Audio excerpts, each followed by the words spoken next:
आप देख रहे हैं जीवोसी यूट्यूब चैनल और मैं हूं रमेश। आज हम लोग जानेंगे क्लास 7th का साइंस, जो हमारा यहाँ पे चैप्टर 14 से होगा। जिस चैप्टर का नाम है पौधों में संवहन। यानी इस पौधों में संवहन जो पिछले कुछ वीडियो में आप देखे होंगे नोट्स, यहाँ पे हम लोग जानेंगे वाष्पोत्सर्जन यानी ट्रांसपायरेशन क्या है। तो पौधों द्वारा आवश्यक जल को वाष्प के रूप में शरीर से बाहर निकालने की क्रिया को क्या कहते हैं? वाष्पोत्सर्जन कहते हैं। यानी वाष्पोत्सर्जन में जो पेड़ पौधा होते हैं अपने शरीर से बाहर क्या करते हैं? जल को बाहर करते हैं, उसको हम लोग वाष्पोत्सर्जन कहते हैं। नेक्स्ट हम लोग जानेंगे वाष्पोत्सर्जन कितने प्रकार के होते हैं। तो वाष्पोत्सर्जन 3 प्रकार के होते हैं। रंध्री वाष्पोत्सर्जन जिसको स्टोमेटल ट्रांसपायरेशन कहते हैं। दूसरा होता है उपचर्मी वाष्पोत्सर्जन जिसको कुटिकुलर ट्रांसपायरेशन कहते हैं। नेक्स्ट होता है वातरंध्री वाष्पोत्सर्जन जिसे हम लोग लेंटिकुलर ट्रांसपायरेशन कहते हैं। तो नेक्स्ट हम लोग जानेंगे यहाँ पे रंध्रित वाष्पोत्सर्जन क्या है।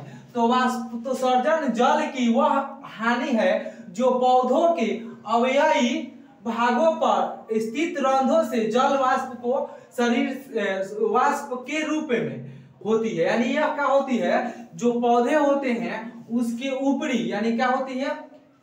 ऊपरी भाग से क्या करते हैं? वाष्पोत्सर्जन करते हैं, जिसे रंध्री वाष्पोत्सर्जन कहते हैं। जैसे पाता जो होता है उसके ऊपर छोटे छोटे रंध्र होते हैं। क्या होते हैं? छोटे छोटे रंध्र होते हैं, जहां से वो जल को क्या करता है? छोड़ता है। उसको हम लोग वाष्पोत्सर्जन रंध्री वाष्पोत्सर्जन कहते हैं। नेक्स्ट है उपचर्मी वाष्पोत्सर्जन क्या है। तो पौधों के उपचर्म से पानी के वाष्पीकरण को उपचर्मी वाष्पोत्सर्जन कहते हैं। ये उपचर्मी वाष्पोत्सर्जन क्या होता है? तो ये पौधे जो होते हैं थोड़ा सा मोटे होते हैं, थोड़ा सा क्या होते हैं? मोटे जो पाता होते हैं वहां से जल को क्या करता है? वाष्पोत्सर्जित करता है।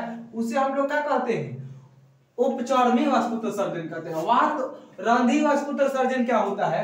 तो पौधे के वातरंध्र यानी बाह्य त्वचा से पानी का वाष्प निकालने को वातरंध्री वाष्पोत्सर्जन कहते हैं। इसमें क्या होता है? जो पौधे जो होते हैं उनकी जो पेड़ होती है उस पे छोटे छोटे जो पेड़ के छाल होती है बाहरी, वहां से भी वाष्प निकलता है जिसे हम लोग वातरंध्री वाष्पोत्सर्जन कहते हैं, यानी वाष्पोत्सर्जन कहते हैं। यहाँ पे आप जानते हैं जो पौधे होते हैं, जो रंध्र होते हैं, रंध्र के माध्यम से वायुमंडल में क्या छोड़ते हैं? ऑक्सीजन भी छोड़ते हैं। जो ऑक्सीजन छोड़ते हैं और जल H2O होता है। तो यहाँ पे हाइड्रोजन प्लस ऑक्साइड भी दोनों छोड़कर जल वाष्पोत्सर्जन के रूप में छोड़ते हैं और ऑक्सीजन भी उत्पाद करते हैं वाष्पोत्सर्जन प्रक्रिया के द्वारा। तो चलिए हम लोग नेक्स्ट वीडियो में देखेंगे नेक्स्ट क्वेश्चन सब। तब